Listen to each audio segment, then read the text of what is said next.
ঘোষণা ছিল আগেই হলেও তাই পূর্ব সিদ্ধান্ত মতো সোমবার ভারত সরকারের সামাজিক ন্যায় বিচার ও ক্ষমতায়ন মন্ত্রণালয়ের উদ্যোগে প্রবীণ নাগরিক এবং দিব্যাঙ্গ ব্যক্তিদের হুইলচেয়ার, হিয়ারিং এইড সহ অন্যান্য সহায়ক ডিভাইস প্রদান করার জন্য চাকুলিয়া বিধানসভার কানকি শ্রীজৈন বিদ্যা মন্দিরে সংশ্লিষ্ট বিষয় নিরীক্ষণের মাধ্যমে রেজিস্ট্রেশন করা শুরু হয়। সোমবার কানকি শ্রীজন মন্দিরে প্রবেশ করার সময় রায়গঞ্জের সাংসদ কার্তিক চন্দ্র পালকে পুষ্পবৃষ্টি করিয়ে বরণ করে নেওয়া হয়। এদিন রায়গঞ্জ সাংসদ কার্তিক চন্দ্র পাল বলেন, ব্যক্তিগত সমস্যার কারণে যে সমস্ত দিব্যাঙ্গ মানুষ কিংবা প্রবীণ মানুষেরা এখানে হাজির হতে পারেননি তারা পার্শ্ববর্তী যে কোনো শিবিরে হাজির হয়ে সহায়ক যন্ত্রগুলি কিংবা ডিভাইস সংগ্রহ করার সুযোগ পাবেন। নমস্কার। ভারত সরকারের সামাজিক ন্যায় প্রকল্প মন্ত্রণালয়ের অধীন আজকে আমাদের যে দিব্যাঙ্গদের জন্য ক্যাম্প, স্ক্রিনিং ক্যাম্প এবং তার সাথে 60 প্রবীণ নাগরিক যারা রয়েছেন তাদের জন্য ক্যাম্প।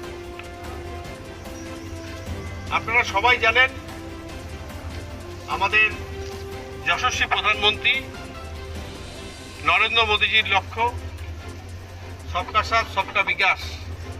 সেই লক্ষ্যেই আজকে আমাদের ভারত সরকারের সামাজিক ন্যায় মন্ত্রণালয়ের অধীন অ্যালিমকো যে সংস্থা রয়েছে তাদের উদ্যোগে এবং আমাদের লোকাল যারা রয়েছেন তাদের উদ্যোগে এই ক্যাম্পে যেমন ডাক্তারবাবু এসছেন স্ক্রিনিং করবেন, তার সাথে সাথে তাদেরও লোকজন রয়েছেন।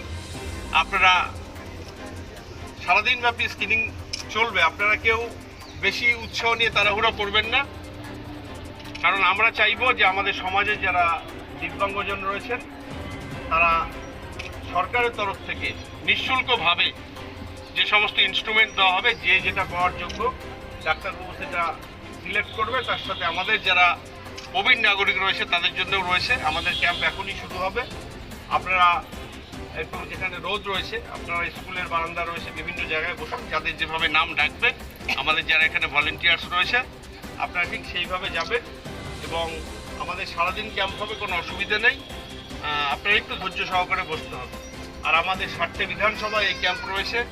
যদি কোনো বিধানসভায় দেখা যায় যে আজকে কেউ উপস্থিত হতে পারেননি, সেটা কিন্তু ইচ্ছাকৃত না, হয়তো সে নেই, কোনো দিব্যাঙ্গজন বাড়িতে নেই বা কোথাও নেই, সেই ক্ষেত্রে পার্শ্ববর্তী যে ক্যাম্প রয়েছে আপনাদের আগামী দিনে গোয়ালপুকুর আছে নন্দঝাড়ে, সেখানে আপনারা যেতে পারবেন। আর বাকি আমাদের বিধানসভা, আমাদের লোকসভায় 7 দিন ধরে 7টা ক্যাম্প চলবে।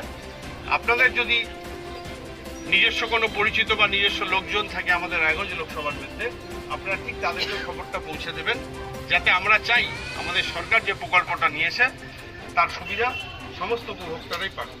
নমস্কার। তবে এদিনে অনুষ্ঠানে অসংখ্য মানুষের উপস্থিতি প্রমাণ করছিল দিব্যাঙ্গ কিংবা প্রবীণ মানুষদের বিষয়গুলি কতটুকু জরুরি। নিজস্ব সংবাদদাতা, খবর কালিয়াগঞ্জ।